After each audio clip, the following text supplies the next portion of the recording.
यार ये तो वही बात होगी, हमारी फाइनेंस मिनिस्टर ट्वीट करते क्रम में कुछ गलती कर सकते हैं और बाद में सॉरी लिख सकते हैं, बट अगर हमने कोई गलती वन में कर दी उसके लिए तो हमें सीधा नंबर ही हमारा कैंसिल कर दिया जाएगा। तो गाइस, गवर्नमेंट ने जितने भी चेंजेस किए हैं सभी में एसएससी का नुकसान हो रहा है, और जो जीएसटी डिपार्टमेंट है उनको ज़्यादा पावर दी गई है। हर काम में हमारे टैक्स पेयर का नुकसान हो रहा है, चाहे आईटीसी हो, चाहे टाइम पीरियड हो, रजिस्ट्रेशन में कुछ अगर डिफरेंस है हमारा नंबर डायरेक्टली कैंसिल हो जाएगा, हमें अपॉर्चुनिटी भी नहीं दी जाएगी, नोटिस भी नहीं दिया जाएगा, डायरेक्टली नंबर कैंसिल किया जाएगा। तो मैं आपको सभी समरी में बता रहा हूँ, वीडियो में कुछ भी अच्छा लगा तो लाइक कर देना गाइस। तो सबसे पहले गाइस, इंपॉर्टेंट चेंजेस जो अभी मैं आपको बता रहा हूँ ये सीजीएसटी रूल्स में हुई हैं, ये सारी नोटिफिकेशन आई हैं और बहुत सारे चेंजेस हैं, जिसमें से मैं ऑलरेडी दो बड़े बड़े चेंजेस डिटेल्ड में डिस्कस कर चुका हूँ। अभी मैं जल्दी से गो थ्रू करवा रहा हूँ आपको समरी में। सबसे पहला है, the time for system based registration has been enhanced from 3 days to 7 days। That means now department shall be required to review and grant registration within 7 days। जो पहले उनके पास 3 दिन थे, as provided earlier from the date of filing of registration application. पहले उनको 3 दिन में करना होता था रजिस्ट्रेशन एप्लीकेशन, जैसे ही उनको मिले रजिस्ट्रेशन करना होता था, बट भी उनके पास 7 दिन का टाइम है। Where the applicant does not do Aadhaar authentication और where department feels fit to carry out physical verification, the time limit for grant of registration shall be 30 days instead of 7 days। जो पहले 7 दिन थे उसके लिए अभी 7 दिन से क्या हो गया, 30 दिन हो गया है, अगर उनको लगे कि फिजिकल वेरिफिकेशन भी करनी है। नोटिफिकेशन में बहुत डिटेल्ड में लिखा हुआ है, मैंने आपको यहाँ पर इजीली बता दिया समरी वे में। आगे चलते हैं, फिर से more power to GST department. Now the officer can proceed for cancellation of GSTN where a taxpayer avails input tax credit exceeding than the permissible in section 16।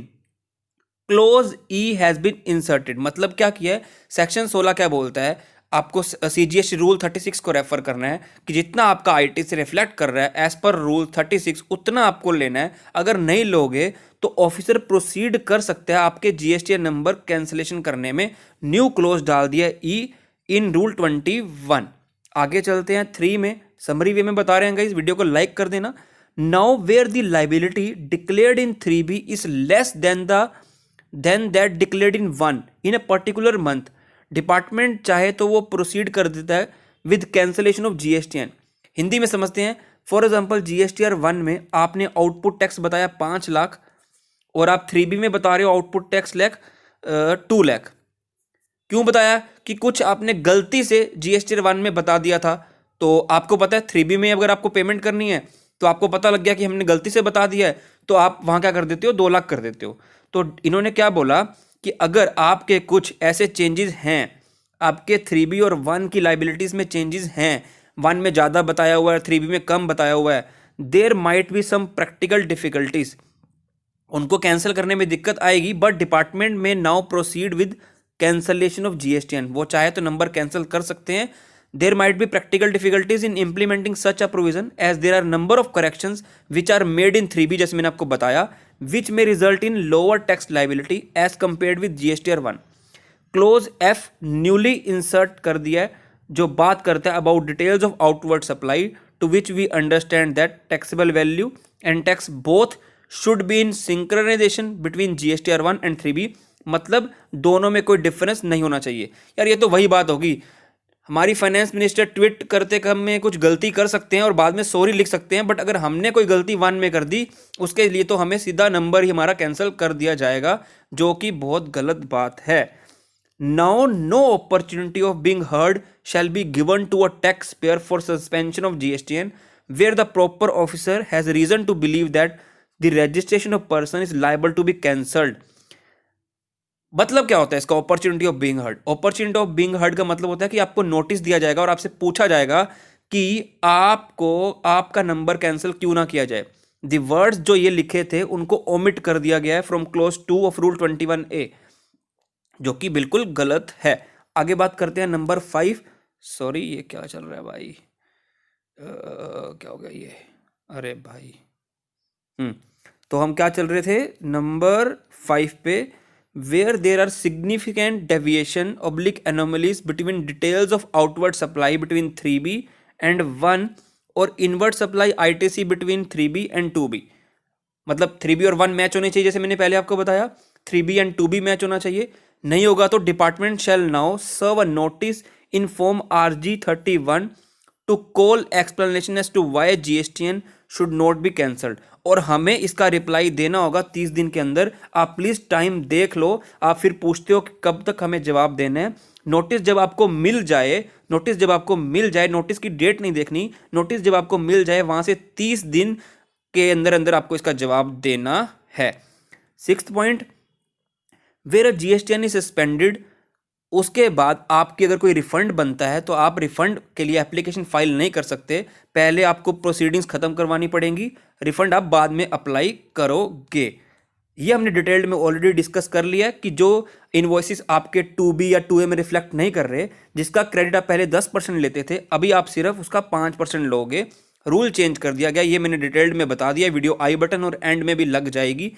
Any claim exceeding the specified limit shall result in violation of CGST Act and this provision shall come into effect from 1st Jan 2021। मतलब जो जैन की 3B Feb में जाएगी उसमें आपको 5% credit लेना है for invoices जो रिफ्लेक्ट 2B में नहीं कर रहे।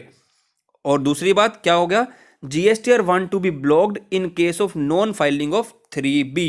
मतलब क्या बोला जा रहा है, पहले क्या होता था, where a taxpayer fails to file 3B for 2 subsequent month, his GSTR 1 shall now be blocked।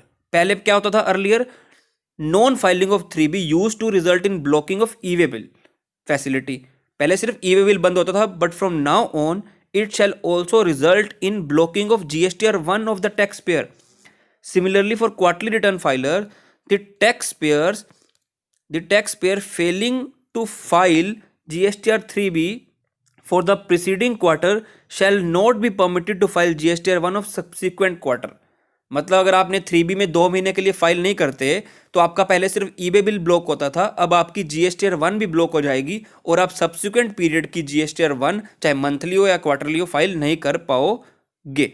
Next point is related to 86B। मैंने आपको डिटेल्ड में बता दिया, वो वीडियो आई बटन पे लगेगी, बट आपको मैं थोड़ा यहाँ पे बता देता हूँ कि न्यू रूल 86B क्या बोलता है कि अगर आपकी 50 लाख से ज़्यादा वैल्यू ऑफ सप्लाई है other than exempted supply and zero rated supply एक महीने में, तो उस केस में आप ITC यूज़ कर सकते हो सिर्फ 99%।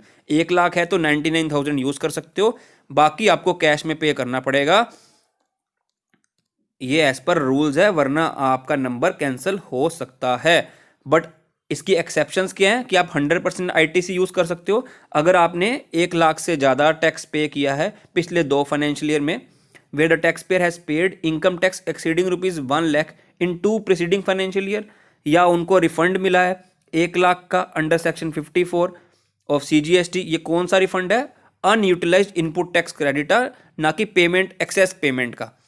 या अगर आपने 1% ज़्यादा कैश पे कर दिया, वही बात है, सिंपल से घुमा के बोलने वाली बात है कि 99% ITC यूज़ करना है, 1% कम से कम 1% आपको कैश में पे करना है। दूसरा, ये रूल किसको नहीं लग रहा, अगर आप गवर्नमेंट डिपार्टमेंट हो, पब्लिक सेक्टर अंडरटेकिंग हो एंड लोकल अथॉरिटी और अ स्टैट्यूटरी बॉडी। ठीक है, अगला हम बात करते हैं ई-वे बिल का रिगार्डिंग। हर काम में इन्होंने गाइस इन्हीं को ही बेनिफिट दिया है। हाँ, एक लेट फीस वेव किया GSTR 4 की, वो हम अभी चलेंगे नोटिफिकेशन में। 11 पॉइंट में क्या लिखा है, पहले क्या होता था, earlier 1 day was permitted for a distance up to 100 kilometre under e way bill provision, कि अगर 100 किलोमीटर तक जाना है तो आपका ई-वे बिल की वैलिडिटी होती है one day, but now the same has been increase to 200 kilometre. मतलब this means that only 1 day validity shall be granted to cover a distance of up to 200 kilometre. पहले 100 kilometre आप एक दिन में travel कर सकते हो, बट अभी 200 किलोमीटर आपको एक दिन में ट्रैवल करना पड़ेगा और उसकी वैलिडिटी ई-वे बिल की, वरना एक्सपायर हो जाएगी। अब हम चलते हैं नोटिफिकेशन पर, जो बात करती है notification number, 1 second,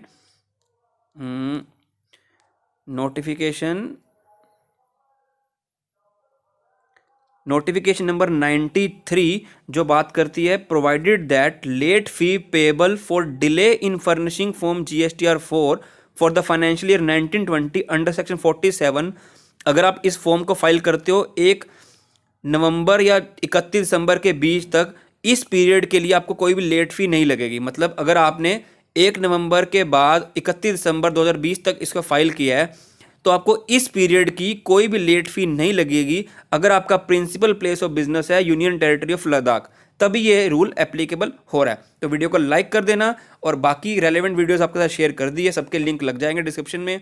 till then, thanks for watching.